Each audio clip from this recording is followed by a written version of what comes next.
Shalom Bapak Ibu Saudaraku, kita bersyukur Tuhan pertemukan kita di Senin pagi ini. Itu anugerah besar dari Allah buat saudara dan saya. Maka mari kita mensyukuri kebaikan Tuhan ini untuk kembali bersedia menerima firman-Nya. Kita awali dengan doa saudaraku, mari kita berdoa. Tuhan Yesus, terima kasih Engkau telah hadirkan kami di hari yang baru ini, di minggu yang baru ini. Kami sungguh bersyukur Tuhan. Sebelum kami menapaki kehidupan kami selanjutnya, kami datang memohon kepadamu untuk kiranya Engkau berkati kami lewat firman-Mu di pagi ini, agar lewatnya kami semakin diperkaya menjadi orang-orang yang berhikmat, beriman, berakal budi, demi untuk kemuliaan nama Tuhan. Berfirmanlah untuk kami ya Allah di sorga, karena kami sedia mendengarkannya. Amin. Bapak Ibu Saudaraku, bacaan Alkitab kita di pagi Senin ini terambil dari kitab 1 Petrus 2 ayat 1 sampai 10. Demikian firman Tuhan. Yesus Kristus batu penjuru. Karena itu buanglah segala kejahatan, segala tipu muslihat, dan segala macam kemunafikan, kedengkian dan fitnah. Dan jadilah sama seperti bayi yang baru lahir, yang selalu ingin akan air susu yang murni dan yang rohani, supaya olehnya kamu bertumbuh dan beroleh keselamatan. Jika kamu benar-benar telah mengecap kebaikan Tuhan, dan datanglah kepadanya batu yang hidup itu, yang memang dibuang oleh manusia, tetapi yang dipilih dan dihormati di hadapan hadirat Allah. Dan biarlah kamu juga dipergunakan sebagai batu hidup untuk pembangunan suatu rumah rohani, bagi suatu imamat kudus, untuk mempersembahkan persembahan rohani yang kepada Yesus Kristus berkenan kepada Allah. Sebab ada tertulis dalam kitab suci, sesungguhnya aku meletakkan di Sion sebuah batu yang terpilih, sebuah batu penjuru yang mahal, dan siapa yang percaya kepadanya tidak akan dipermalukan.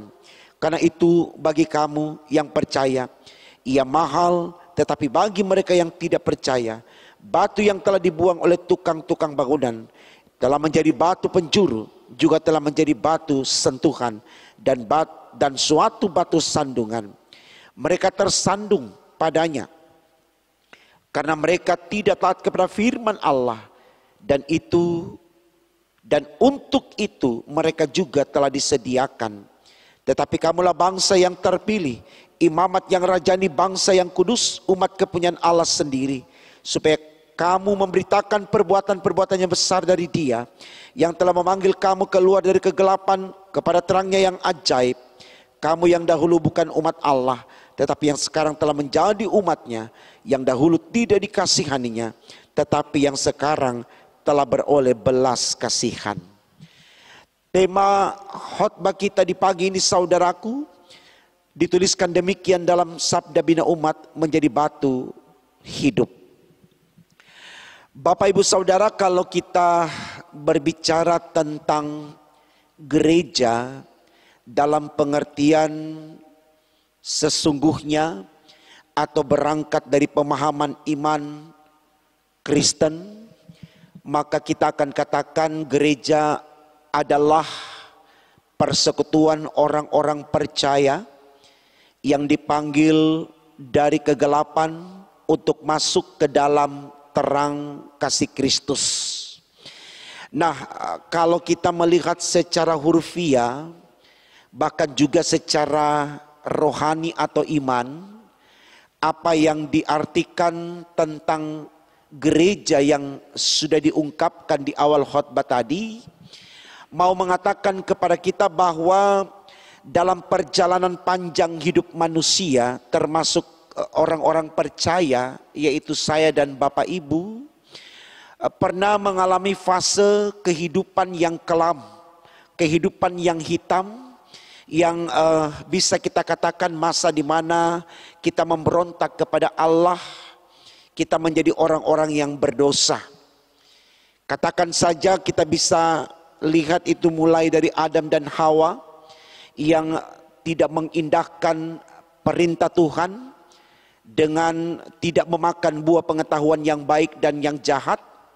Lalu kemudian kita masuk pada kisah Kain dan Habel, di mana Kain membunuh Habel adiknya. Bahkan dalam banyak kisah selanjutnya, pemberontakan orang-orang Israel yang menjalani proses pembebasan dari perbudakan di Mesir ketika mereka berada di padang gurun. Dan sampai hari ini tentu tidak pernah manusia benar-benar di totalitas hidupnya ada dalam keadaan yang murni, bersih, murni, benar, sehingga proses pengampunan itu masih sangat dibutuhkan sekali oleh manusia. Ya. Kenapa dibutuhkan? Karena di balik kejahatan manusia atau di balik keberdosaan manusia, ketika ditanyakan kepada manusia ingin masuk surga, jawabannya dengan suara yang sangat lantang, keras, dan seterusnya, mereka ingin masuk surga. Tapi sembari mereka membangun keinginan untuk masuk surga, masih saja manusia terjebak di dalam kebiasaan buruknya. Artinya masih saja manusia gemar untuk berbuat dosa. Nah, itu yang mau diarahkan oleh tema khotbah kita di pagi ini, saudaraku. Dikatakan di sana menjadi batu hidup. Artinya bagaimana kita yang berdosa, yang sudah ditebus dan diselamatkan dan dijanjikan keselamatan, betul-betul kita hidup di dalam kebenaran. Ini yang mau dikatakan oleh Rasul Petrus kepada umat Allah, termasuk saya dan Bapak Ibu.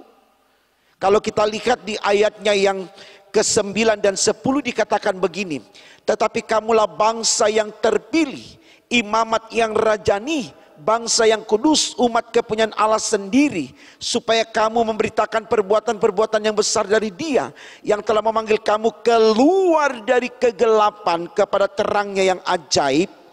Kamu yang dahulu bukan umat Allah, tetapi yang sekarang telah menjadi umatnya, yang dahulu tidak dikasihani, tetapi sekarang telah beroleh belas kasihan.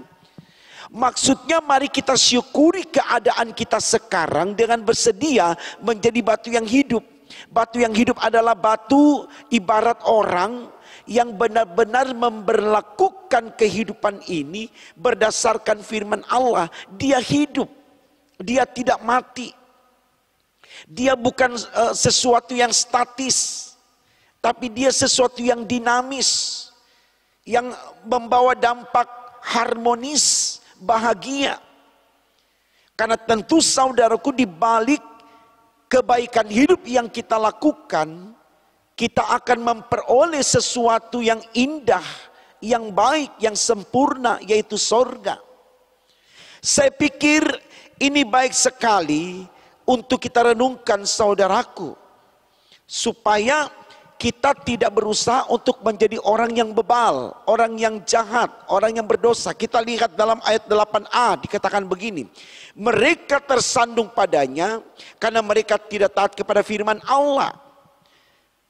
Jadi seseorang yang tersandung atau jatuh ke dalam dosa itu karena tidak taat kepada firman Allah.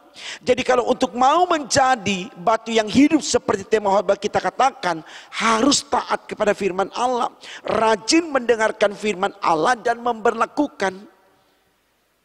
Tetapi ini saudaraku, untuk mendengarkan khotbah saja kita enggan, seakan kita tidak punya waktu. Selama 24 jam dari bangun tidur sampai tidur malam lagi, seakan-akan memang tidak ada waktu kita sediakan, walaupun cuma ya seperti khotbah-khotbah begini, ya berapa lama untuk kita dengarkan. Mungkin bukan cuma khotbah yang saya sampaikan, tapi ada banyak link YouTube dan sebagainya yang menyediakan fasilitas yang sama. Silakan saja kita buka mana, yang penting firman yang disampaikan di sana nikmati. Itu berkat, menjadi penuntun, mengarahkan kita untuk benar-benar hidup sebagai batu yang hidup, bukan batu yang mati. Saya pikir ini baik saudaraku. Kenapa? Karena firman Allah tidak pernah mengajarkan kita untuk menjadi jahat. Kita tidak seperti apa yang dikatakan di ayat 1, dikatakan begini. Karena itu buanglah segala kejahatan, segala tipu muslihat, dan segala macam kemunafikan, kedengkian dan fitnah. Di sini bacaan kita mengatakan jauhkan itu. Bagaimana kita bisa menjauhkan itu, saudaraku? Rajin baca Alkitab, rajin dengarkan firman Allah. Kita tidak akan menjadi orang jahat. Kita tidak suka menfitnah. Kita tidak akan dengki, kita tidak akan iri, kita tidak akan bersaing dengan jahat, penuh kecurangan. Kita tidak menjadi orang yang munafik, tapi kita menjadi orang yang tulus, orang yang jujur. Orang yang bersedia memahami orang lain dengan kelebihan-kelebihannya. Saya pikir ini baik sekali, saudaraku. Supaya betul saya dan saudara bisa meraih impian besar kita, yaitu apa? Bukan jadi doktor, bukan jadi profesor, tapi impian besar kita adalah apa, Bapak Ibu? Tentu sorga. Sorga. Kalaupun Tuhan ingin kita jadi profesor, kenapa tidak? Tapi jangan karena profesor lalu kemudian kita tinggalkan sorga. Karena profesor belum tentu masuk sorga. Tapi adalah indahnya hidup ini kalau kita jadi profesor terus masuk surga juga, gitu loh Bapak Ibu. Sederhana sekali. Mari untuk menjadi batu hidup, kita tidak harus menjadi orang yang jahat. Yang suka menfitnah, entah lewat WA, lewat YouTube, lewat FB atau apapun. Atau langsung menyampaikan informasi-informasi yang menuding, menyudutkan orang. Tidak, kita tidak akan dapat apa-apa dari sana, saudaraku. Cepat atau lambat kita sendiri yang tersandung olehnya, kita sendiri yang akan jatuh di perbuatan itu. Coba lihat ayat 8a, dia katakan begini. Mereka tersandung padanya, mereka tersandung padanya karena mereka tidak taat kepada firman Allah. Jadi orang yang berlaku jahat akan mengenai dirinya sendiri.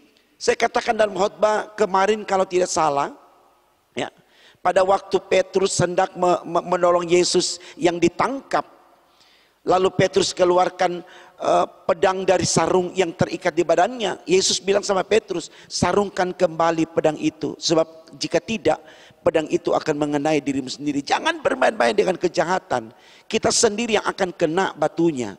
Itu loh. Jadi orang baik, penyayang, menghormati, menghargai, mengakui kelebihan orang. Jangan iri, jangan dengki. Masing-masing orang sudah punya talenta. Itu yang harus kita lakukan, Bapak Ibu Saudaraku. Semoga dalam perjalanan di minggu ini betul-betul kita menjadi orang yang baik. Amin. Tidak suka menfitnah, tidak suka merancangkan kejahatan.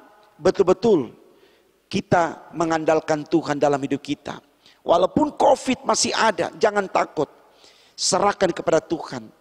Pasti kita akan mengalami damai sejahtera Tuhan. Selamat melangkah dalam kekuatan iman, saudaraku. Tuhan Yesus yang Immanuel menyertai kita semua. Tuhan memberkati firman-Nya. Amin. Mari kita berdoa. Terima kasih Tuhan untuk semua kebaikan-Mu. Berkenan apa yang kami renungkan di pagi ini menjadi berkat bagi kami. Agar kami tidak menjadi orang yang sombong, orang yang tinggi hati, orang yang iri dengki, orang yang marah atas kelebihan orang lain, lalu merancangkan kejahatan bagaimana menjatuhkan orang lain. Tapi Tuhan, benar-benar kami menjadi orang yang bijaksana, orang-orang yang beriman demi untuk kemuliaan nama-Mu. Karena itu tolong kami ya Allah, agar sungguh dalam hidup ini kami hanya selalu mau melihat Engkau lewat firman yang disampaikan di setiap pagi, juga dalam ibadah minggu, dalam ibadah pelkat, dan dalam ibadah keluarga demi untuk kemuliaan nama-Mu. Dalam nama Tuhan Yesus kami sudah berdoa kepada Bapa di sorga. Haleluya. Amin.